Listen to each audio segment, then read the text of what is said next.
It's a beautiful day for doing some fun food stuff. I did laundry. I have 1, 2, 3, 4, 5, 6, 7, 8. I have 8 clean towels. 9, 10. I own 12. I don't know why I'm always too shy, but that's fine. And I am ready to do some cooking. I'm very excited. What should we make today? Okay, so today we're gonna do some dried apples, and we're gonna do some in the oven, and we're gonna do some in the dehydrator, so we can see that you can kind of do it both ways.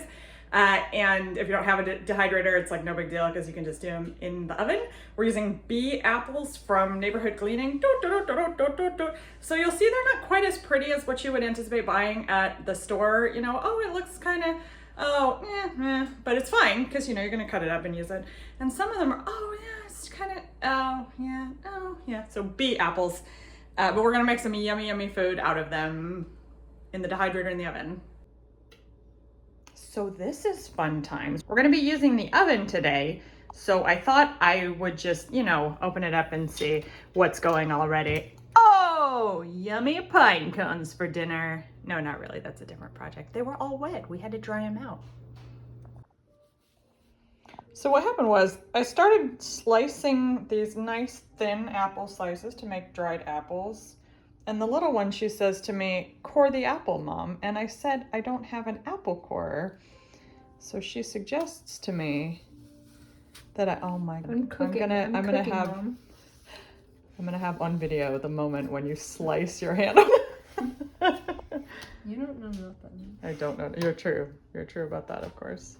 How's it going? And then what happened? I stand corrected, because here we are with a cored apple. Well done, child. All right, so what you up to? I did the apple rings to prove you wrong, to prove my mom wrong. And then I mixed together cinnamon and sugar to make a cinnamon sugar concoction. What? And I sprinkled them over the apples. Marvelous. Can you show us what didn't work? What didn't work is, so when you sprinkle cinnamon sugar on things like toast, you want to sprinkle it on and not drown it. So usually when I put on toast, I usually use a fork like this, so you still get a bit on there, but Makes not sense. too much. Totally. But it wasn't enough, so I decided to use one of these things because there's still holes in it, right? Oh, there's holes in the middle of the spoon? Oh, yeah, I see what you're saying. It out like that, but then it came out too much. Oh, I see. Yeah. Yeah. Well, well done, though. But it's still delicious. You want some? Oh, I do. You must sniff it. Are you sniffing it? You must sniff it. Sniff it up. Get straight. Moving forward. It's not too late to sniff it. Apples in the oven. Good. Do. Apples in the oven. Do. Leave Don't them for a post this couple anywhere. hours. Yay! We are doing such a good job right now. For sure. Oh, looking good. Oh, so many more to go still. One other thing about drying though is that you want the slices to be pretty consistent as far as the thickness, because you want them to all dry at about the same rate, to be done at about the same rate.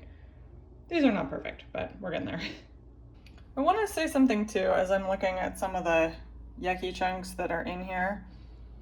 There was a long time in my life that I just wouldn't engage with an apple that looked like that. I'd just say, oh, that's trash. And it turns out that, you know, that's a relatively little amount of waste that we've generated in chopping up a large number of apples. Everything that is currently already on the drying racks and what's in the oven already. And in chopping up that many apples, we just created this very small amount of waste here. So you can chop off the ugly bits, and there's still a lot in there that's good, even though the apple's not, you know, it's not the belle of the ball, but there's still a lot there to work with. You guys, we did it. Oh, how pretty. All right, so those are gonna go in the dehydrator at 135 for 6 to 10 hours. Maybe more on the 10 side. That looks a little thick to me. I don't know about that. And then our batch in the oven is at 170, which is our oven's warm setting, and they're gonna hang out in there for probably 2 or 3 hours, and we'll flip halfway through. You can put your fruit on parchment paper to make it a little easier on you, but oh, we ran out and I just never bought more. Boy, I hate buying wraps, any of them. Cling wrap, you know, saran wrap or like a aluminum foil, anything. I know you have to sometimes, but boy, anything that I know I'm gonna throw away, like paper towels, not a paper towel person, stresses me out. Anyway, all right, so after 10 hours at 135, these apples have come out actually somewhat crispy rather than, oh, look at that break. Crispy rather than chewy, which is what we were going for, but that's okay. I could have, you know, checked on them every couple hours, seen how they were going. Chips is fine. We'll still eat them. They'll be great.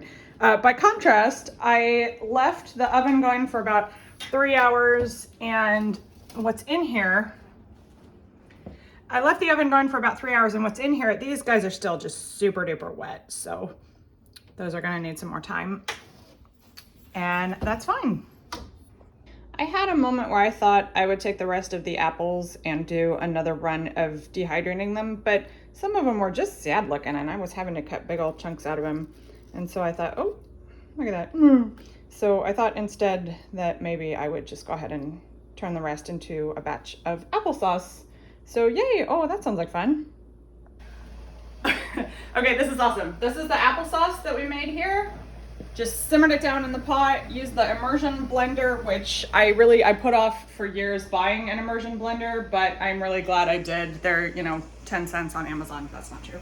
But I'm really happy this went really well. Just a hair chunky, because I don't really mind. I like to leave the skins on my apples when I do applesauce because that's where all the nutrition lives.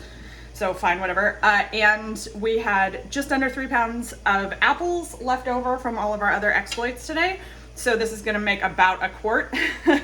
We'll see, of applesauce, and the water bath canner is all ready to go to process it. Applesauce going in the jar before it cools down. Yeah, gonna make some applesauce. Processing applesauce. And a little bit left over to go on pancakes for breakfast. You want pancakes for breakfast? Zoom! That is good looking applesauce. Oh, yep. I'm liking that. All right, so all we have left at this point is some apple scraps over here, and I have this beautiful vision that I'm gonna make apple cider vinegar. That could happen, or maybe those are just going to the compost. All right, well, I'll tell you guys next time if I ended up actually making some apple cider vinegar. Maybe I'll make a whole nother video about that. That could be fun times. Maybe I can freeze it first and then make apple cider vinegar. I'm gonna fact check that and get back to you. All right. Well, anyway, thank you so much. Thank you so much for watching. Please like and subscribe. I'll see you guys again soon. Bye.